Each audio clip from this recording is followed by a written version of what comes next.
ఈరోజు గౌరవనీయులైనటువంటి మా అధినేత జగన్మోహన్ రెడ్డి గారు నా మీద ఎంతో నమ్మకంతో ఈరోజు ఈ పదవి అప్పచెప్పడం జరిగింది. ఈ పదవితో ఎటువంటి శక్తి వంచన కృషి చేసైనా మళ్ళీ పార్టీకి నేను ఎంతవరకు సాయం చేయగలనో అంతవరకు కష్టపడి ప్రతి ఒక్క చోట ఏదైతే ఉన్నాయో అన్ని సమస్యల కింద గట్టిగా ప్రయత్నించి పార్టీని బలోపేతం చేయడానికి మరీ 2029లో జగన్మోహన్ రెడ్డి గారిని మళ్ళీ సీఎంగా చూసుకోవడానికి నా వంతు గట్టి కృషి చేస్తానని తెలుసు.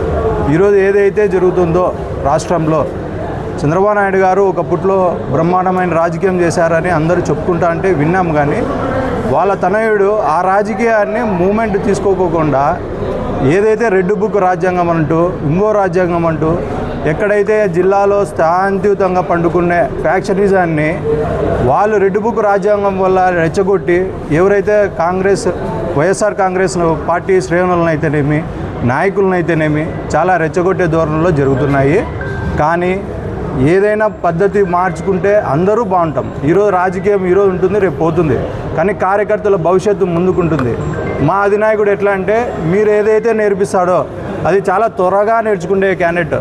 మీరు ఏదైతే నేర్పించి వదిలేస్తారో దాన్ని మీకు రెండింతలుగా చేస్తారు. అంటే నేను అనడం ఏమంటే మీరు ఈరోజు మాకు ఏదైతే రెడ్ బుక్ రాజ్యాంగాన్ని నడపాలా మీరు నేర్పియాలా అని వాళ్ళ తనయులు ఆలోచిస్తుంటే ఈరోజు ఎక్కడ రాయలసీమలో ఫ్యాక్షన్ లేదు, ఏం లేదు, అంతా ఎక్కడికక్కడ సంతోషంగా జరుగుతుంది. అలాంటి టైంలో మీరు రెడ్ బుక్ రాజ్యాంగం చేసి మా అందరికీ యూత్కి అంటే ప్రతి ఒక్క ఆ పక్క పార్టీ అయినా ఈ పక్క పార్టీ అయినా అందరికీ కుటుంబాలు ఉంటాయి, రోడ్ల పాలు కాకుండా ఉండాలనేది మా ఆకాంక్ష. నా ఆకాంక్ష ఏమంటే మీరు ఈరోజు నేర్పించిన ప్రతిదీ మా జగనన్న అధికారంలోకి వచ్చిన తర్వాత మీకు 2.0 ఏంది అనేది చూపించే సత్తా మా జగనన్నకుంది. దాని వెనకాల మేము కూడా వెంటబడి మేము కూడా పని చేయడానికి సిద్ధంగా ఉన్నాము. మీ దగ్గర తలకాయలు తెమ్మంటే పైన వెంట్రుకలు తెచ్చే వాళ్ళు ఉన్నారేమో, మా దగ్గర అదే వెంట్రుక తెమ్మంటే తలకాయలే తెచ్చిపెట్టే వైఎస్ఆర్ కాంగ్రెస్ పార్టీ మొత్తం సోషల్ మీడియా నుంచి ఆ కార్యకర్త చిట్ట చివరి వరకు ఉన్నారు.